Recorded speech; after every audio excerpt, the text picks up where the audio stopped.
Rediscovering Gita for the Modern World by Shrikant Soman.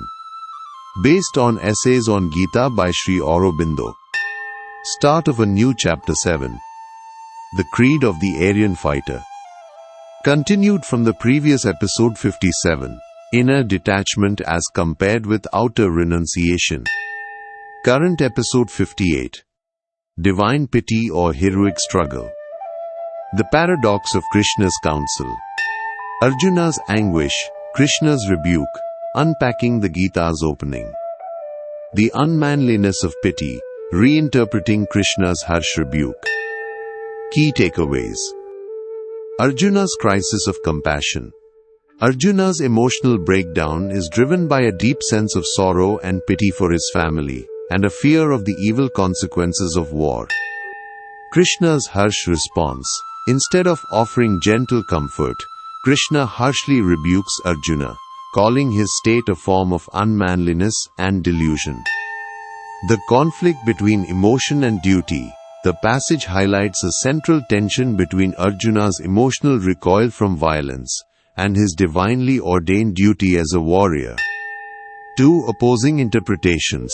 The text sets up two contrasting ways to interpret Krishna's advice, as a rejection of kindness in favor of heroic strength, or as an unexpected form of divine counsel. A deeper meaning is implied. The passage frames Krishna's seemingly straightforward rebuke as something that requires a deeper analysis beyond the obvious, hinting at a more profound philosophical truth. Main passage. We have seen that the divine teacher has given a strongly worded rebuke to Arjuna when he lost all his interest to fight in the war of Kurukshetra. Arjuna had exhibited following emotional outbursts: his passionate self-questioning, his shrinking from slaughter, his sense of sorrow and sin, his grieving for an empty and desolate life, his forecast of evil results of an evil deed. Krishna had responded to the recoil of Arjuna by explaining to him, in a mixture of persuasive and harsh language, that all this is a confusion of mind and delusion, a weakness of the heart, an unmanliness, a fall from the macho of the fighter and the hero, an unfitting quality in the son of Pritha. People look to Arjuna as a champion and chief hope of a righteous cause. In this hour of crisis and peril, he should not fall prey to the negative emotions and cast away his divine weapons and refuse to honor his God-given work. He should not become the victim of the sudden amazement of his heart and senses, the clouding of his reason and the downfall of his will. This is not the way which is cherished and followed by the Aryan man. This mood of Arjuna had not come from heaven, nor can it lead to heaven. Moreover, in this very life upon earth, this act of Arjuna amounts to forfeiting of the glory that waits upon strength and heroism and noble works. Krishna evokes Arjuna to put away from him this weak and self-indulgent pity, to rise and smash his enemies. What is happening behind the curtain? We need to pause here a little and see as to really what is the advice of Krishna.